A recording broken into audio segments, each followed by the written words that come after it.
साल 2000। उत्तर प्रदेश का छोटा सा स्टेशन माधोपुर जंक्शन। रात के ठीक 17 बजे पूरा स्टेशन लगभग खाली था। सिर्फ बारिश की आवाज और पुराने लाउडस्पीकर की खरखराहट। अमन, एक 24 साल का लड़का, अपने गांव जाने के लिए ट्रेन का इंतजार कर रहा था। उसकी आखिरी ट्रेन छूट चुकी थी। तभी अचानक पटरी पर दूर से एक पुरानी ट्रेन आती दिखाई दी। अजीब बात यह थी कि स्टेशन मास्टर ने कहा था, इस रूट पर अब कोई ट्रेन नहीं आती। लेकिन ट्रेन सच में आ रही थी। धीरे धीरे उसकी पीली लाइट बारिश के बीच चमकने लगी। इंजन से अजीब सी सीटी की आवाज आ रही थी। ट्रेन स्टेशन पर आकर रुकी। उसके ऊपर लिखा था प्रयागराज एक्सप्रेस, लेकिन उस ट्रेन का मॉडल बहुत पुराना था, जैसे 20-25 साल पहले की ट्रेन हो। दरवाजे अपने आप खुले। अंदर पूरा अंधेरा, ना कोई टीटी, ना कोई यात्री। अमन ने सोचा, शायद स्पेशल ट्रेन होगी। साल 2054। उत्तर प्रदेश का एक छोटा सा स्टेशन माधोपुर जंक्शन। रात का समय, ठीक 17 बजे। स्टेशन पर वीरानी थी। घने बादल बरस रहे थे और बूंदों की लगातार टप-टप की आवाज प्लेटफार्म पर गूंज रही थी। पुराने लाउडस्पीकर से कभी कभी झकझोरती हुई आवाज आती, कमजोर, खरोंचती हुई, जैसे किसी पुराने रिकॉर्ड की आखिरी धुन हो। खंभों पर लगे नाम के बोर्डों की चमक धुंधली पड़ रही थी।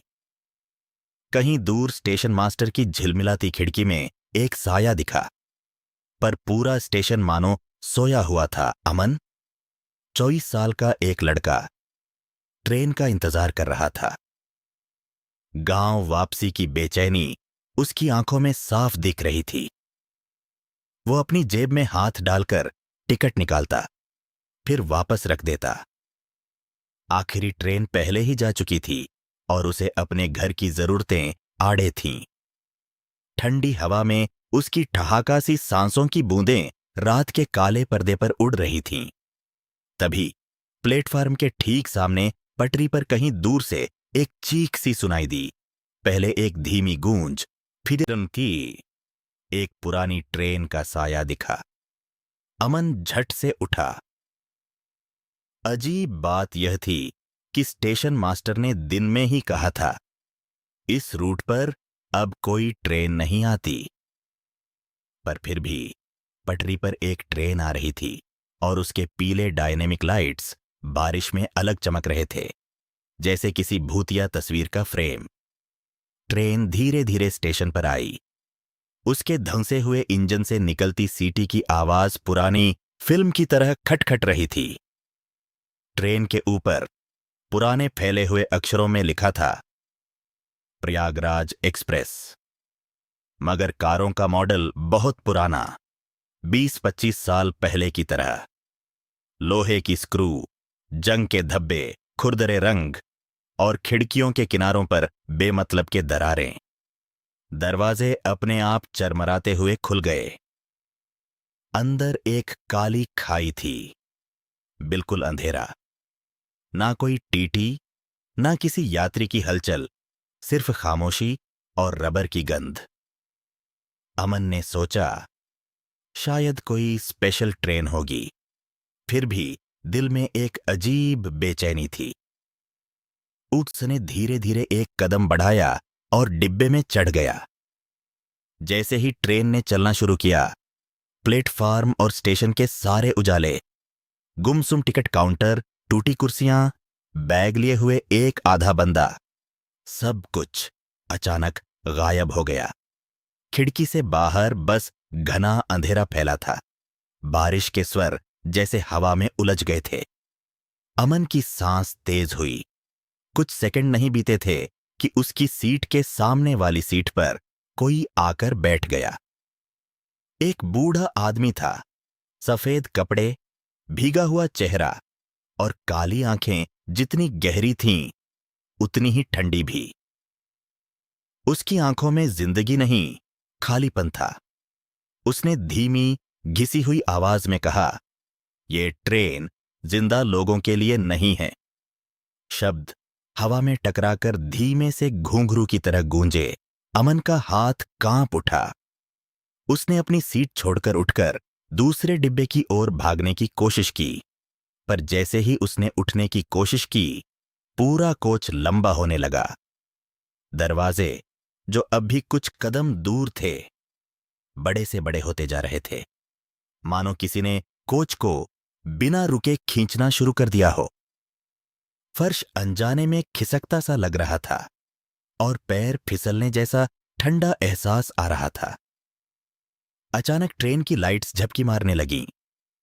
रोशनी आती और जाती, और हर बार जब रोशनी आई, कई चेहरे झलकने लगे। धीरे धीरे सीटों पर लोग आते गए, पर वो लोग इंसान नहीं थे। उनके चेहरे जले हुए, त्वचा पर जले के निशान। कुछ के हाथ कटे हुए थे, कुछ की आंखें नहीं थीं। जिसकी आंखें थीं, वे कांच जैसी खाली आंखें थीं। उनके कपड़े फटे हुए थे और सांसों से धुआं निकलता सा लगता था। हर कोई एक ही समय में अमन की ओर देखने लगा, जैसे सबकी नजरें उसके भीतर तक झांक रही हों। उस चिल्लाते सन्नाटे में एक लोग्रेव आवाज ने पूरे डिब्बे में गूंज दी, पटरियों की धड़कन के साथ नहीं, बल्कि किसी घोषणा पट्टी की तरह। "अगला स्टेशन मौत।" अमन का दिल जोर से धड़कने लगा। वो चीखना चाहता था, पर आवाज निकलने से पहले ही किसी ने उसका हाथ पकड़ लिया। हाथ बर्फ जैसा ठंडा था, एकदम आवाज रहित बिजली जैसी ठंडक जो हड्डियों तक उतर गई। बूढ़ा आदमी फुसफुसाया, "अगर सुबह होने से पहले नीचे नहीं उतरा, तो तू भी इसी ट्रेन का हिस्सा बन जाएगा।" उसकी बात में कोई व्यंग्य नहीं, केवल ठंडी चेतावनी थी। ट्रेन की रफ्तार अचानक तेज हो गई, इतनी तेज कि खिड़कियों के शीशे कांपे और धीरे धीरे दरारें पड़ने लगीं। हवा अंदर आने लगी। बारिश की धारें भी एक अजीब सुनामी की तरह अंदर घुसने लगीं। इधर उधर की आवाजें, जो बार बार बिखरती थीं, अब कैद होकर किसी खोखली गूंज की तरह दोहराई जा रही थीं। अमन ने जब डिब्बे के आखिर की ओर देखा, तो वहां एक छोटी लड़की खड़ी थी। गीला बाल, फटी पुरानी ड्रेस, हाथ में एक पुरानी गुड़िया। गुड़िया की आंखें गुम थीं, पर वह एक निश्चित ठहराव से खड़ी थी। लड़की का सिर धीरे धीरे उल्टा घूम रहा था, मानो उसे घूरने की कोशिश कर रही हो, या फिर किसी नापतौल की तरह। उसकी हरकतें धीमी पर अनिवार्य थीं, बिल्कुल उस ट्रेन की तरह जो रुकने का नाम नहीं ले रही थी। ट्रेन बाहर के अंधेरे में और तेज बढ़ती चली गई, और अंदर का समय, आवाजें और चेहरे, सब कुछ अमन के आसपास कसकर बंद होते जा रहे थे। उसकी सांसें उथली होती जा रही थीं, और कल्पना और हकीकत की सीमाएं धुंधली। तभी वो धीरे से अंदर चढ़ गया। जैसे ही ट्रेन चली, पूरा स्टेशन अचानक गायब हो गया। खिड़की के बाहर सिर्फ घना अंधेरा था, और तभी उसके सामने वाली सीट पर कोई आकर बैठ गया। एक बूढ़ा आदमी, सफेद कपड़े, भीगा हुआ चेहरा और पूरी काली आंखें। वो धीरे से बोला, "ये ट्रेन जिंदा लोगों के लिए नहीं है।" अमन के हाथ कांपने लगे।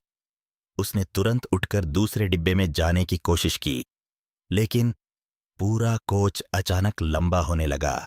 दरवाजा दूर और दूर जाता जा रहा था। तभी ट्रेन की लाइट झपकने लगी, और अगले ही पल सभी सीटों पर लोग दिखाई देने लगे।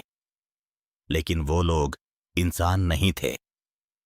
सबके चेहरे जले हुए थे, कुछ के हाथ कटे हुए, कुछ की आंखें नहीं थीं, और सब एक साथ अमन की तरफ देखने लगे।